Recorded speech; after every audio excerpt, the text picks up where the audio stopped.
Hello বন্ধুরা, আমি এখন রয়েছি কলকাতাতে। আর এখন আমি যাচ্ছি কলেজ স্ট্রিটে। আমার সাথে আছে প্রমা, সে হচ্ছে এখানকার মেয়ে, আমার কলকাতার বন্ধু। এখানে আসলে সন্ধ্যা হয়ে যাচ্ছে, যদিও খুব বেশি আলো নাই। আমাদের অনেক বেশি প্ল্যান ছিল অনেক ঘুরোঘুরি করার, বাট আমি দেরি করে ফেলছি। তো দুজন মিলে যতটুকু সময় পাওয়া যায় এই সময়ের মধ্যে কলেজ স্ট্রিটে কফি হাউসে ঘোরাঘুরি করব। আর দেখি প্রমার কোনো প্ল্যান থাকলেও আমাকে ওখানে নিয়ে যাবে। ওকে, কিছু বলবে? আচ্ছা আচ্ছা, কেমন?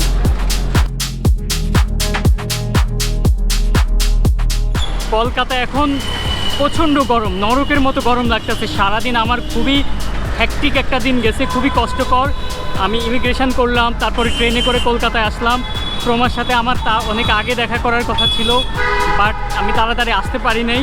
এখন সন্ধ্যা হয়ে যাচ্ছে, কলকাতায় ব্যস্ততা বাড়তেছে, প্রচুর ক্রাউড, প্রচুর গরম। আর এর মধ্যে দুজনে হাঁটতেছি কলকাতার এই র্যান্ডম স্ট্রিটগুলো ধরে।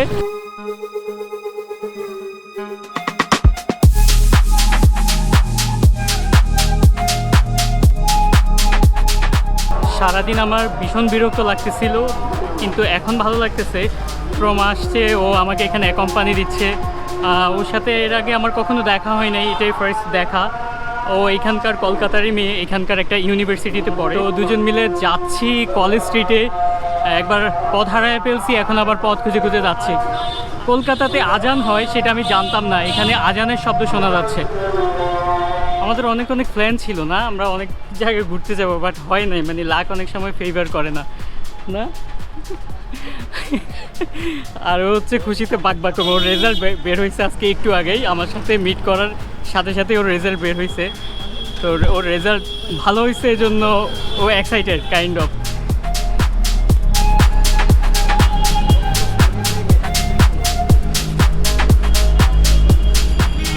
বন্ধুরা, আমি এখন রয়েছি কলকাতার কলেজ স্ট্রিটে। এই জায়গাটা হচ্ছে বইয়ের দোকান বেসিকলি। চারপাশে অনেক বই আছে, নতুন পুরাতন। জায়গাটা মোর অর লেস আমাদের নীলক্ষেতের মতো।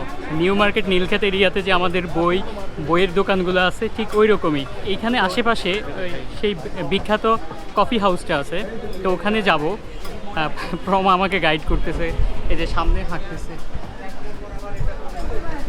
বলা হয় যে বই কলেজ স্ট্রিটে পাওয়া যায় না, সে বই এখনও নাকি মানে লেখাই হয়নি বা এরকম কিছু একটা। বাট আমি অনেক বই এখানে এসে পাই না।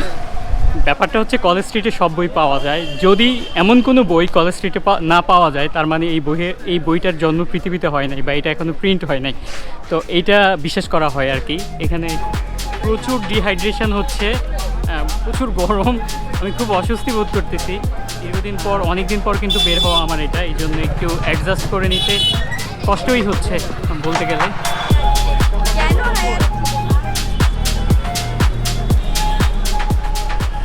হাঁটতেছি কলেজ স্ট্রিটের একটা বইয়ের গলির মাঝখান দিয়ে। দুই পাশে হচ্ছে বইয়ের দোকান, নতুন পুরাতন সব ধরনের বই এখানে পাওয়া যায়, অনেকটা আমাদের নীলক্ষেতের মতো।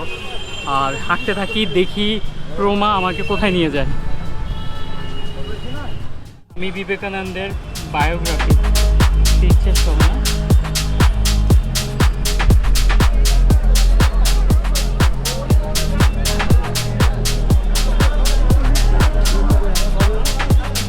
মান্নাদের সেই বিখ্যাত গানে যে কফি হাউসের কথা উল্লেখ ছিল, সেই কফি হাউসে আমার খুঁজতে খুঁজতে এখানে নিয়ে আসছে।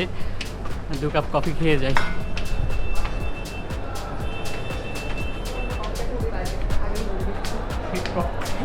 ও বলতেছে এখানে নাকি কফির ফ্লেভার ভালো হয় না অত, বাট তারপর আমরা ট্রাই করতে চাই।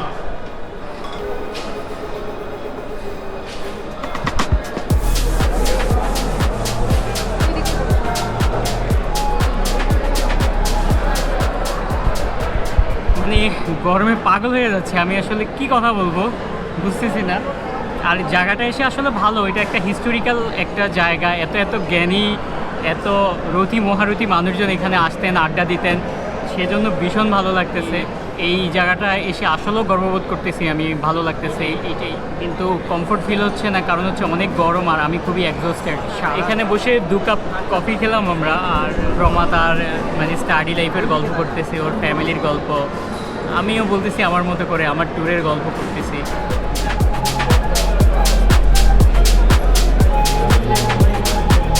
এখন এখন ভালো লাগতেছে, জায়গাটা একটু কালারফুল আর প্রচুর এখানে মানুষজন বই কেনাবেচা করতেছে র্যান্ডমলি। এই জায়গাটা হাঁটতে হাঁটতে আমার শুধু নীলক্ষেতের কথাই বারবার মনে হচ্ছে, আমি কোনো ডিফারেন্স খুঁজে পাচ্ছি না। নীলক্ষেতের মতোই অনেকটা আমাদের ওল্ড টাউন পুরান ঢাকার মতো একটা ভাইব আছে, ভালোই। আর আসলে কলকাতা এবং বাংলাদেশ খুব বেশি দূরের কিছু না, মানে ভালোই সিমিলারিটি সামঞ্জস্য খুঁজে পাচ্ছি আমি এখানে।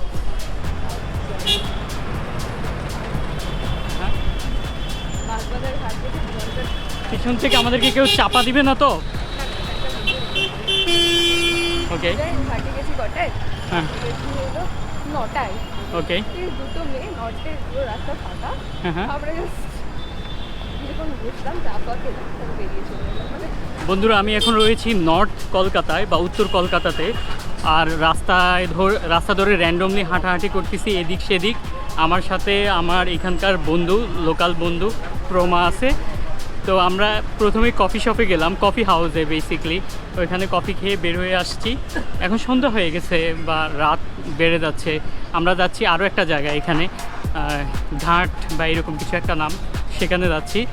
আর আমি তো শহর চিনিই না, প্রমাও মানে কিছু কিছু চিনে। আমরা দুজনেই হচ্ছে গুগলের হেল্প নিচ্ছি বা মানুষজনকে জিজ্ঞাসা করে করে রাস্তা খুঁজে নিচ্ছি। এটা কিন্তু দারুণ মজার। মানে দুজনেই প্রায় অপরিচিত একটা শহরে হাঁটতেছি, ভালোই লাগতেছে। এখন মেট্রো স্টেশনে, একটা মেট্রো মাত্র চলে গেল, আরেকটা আসবে। আসলে আমরা হচ্ছে এখান থেকে এমজি রোড থেকে হচ্ছে শোভাবাজার যাব। সেখান থেকে প্রমা হচ্ছে এখানে একটা ঘাট আছে গঙ্গার ধারে, সেখানে আমাকে নিয়ে যাবে। এখানে কাছে মিনিট 10 হয়তো লাগতে পারে, সেখানেই যাচ্ছি।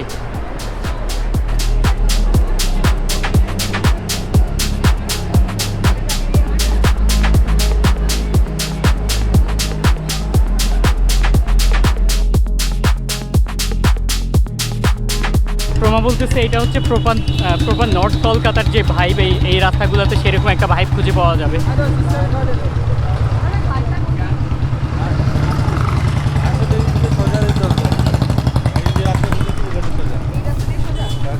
কতটুকু যেতে হবে? বেশি না, 5-6 মিনিট হাঁটলে চলে যাবে। 5-6 মিনিট, ওকে। ভালোই, অপরিচিত শহরে হাঁটতে আমার ভীষণ ভালো লাগে, অপরিচিত রাস্তাগুলি। আর কলকাতা আসলে ভীষণ আপন আমার, কালচারাল কনটেক্সটের কারণে, এখানকার এলিমেন্টস, বাংলার সাথে কলকাতার যে ঐতিহাসিক যে সম্পর্ক, সব কিছুর কারণে আসলে।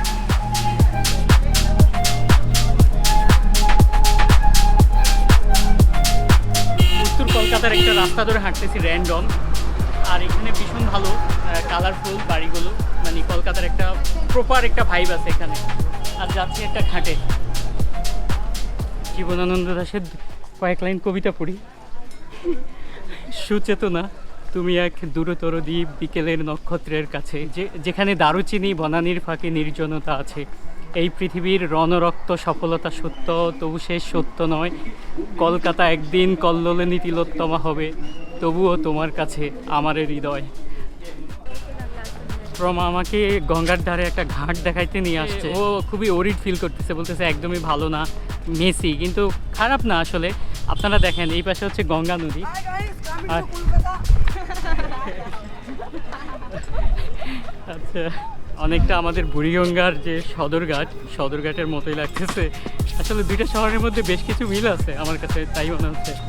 এখানে কোথাও বসি, ওকে, ধারে বসে বসে চা খাচ্ছি। আর এখানকার চায়ের টেস্ট একটু ডিফারেন্ট। চায়ে লবণ দেয় এবং হচ্ছে বিভিন্ন মশলা ইউজ করে, খেতে একটু সল্টি, একটু স্পাইস, এরকম একটা টেস্ট লাগে, ভালোই। ওপাশে একটা মন্দির আছে, এই যে এখানে ঝলমল করে জ্বলতেছে, ভালো লাগতেছে। মানুষজন এখানে অলসভাবে বসে আছে, আড্ডা দিচ্ছে।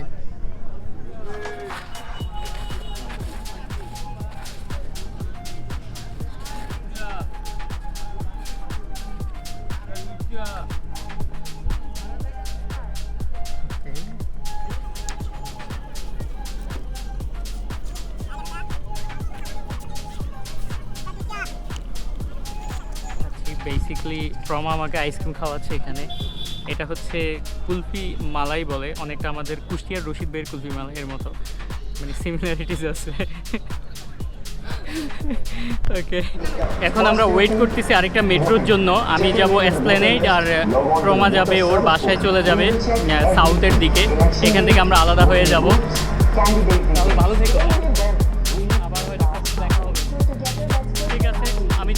ধীরে ধীরে চেন্নাইয়ের দিকে, আপনাদের সাথে সেখান থেকে গল্প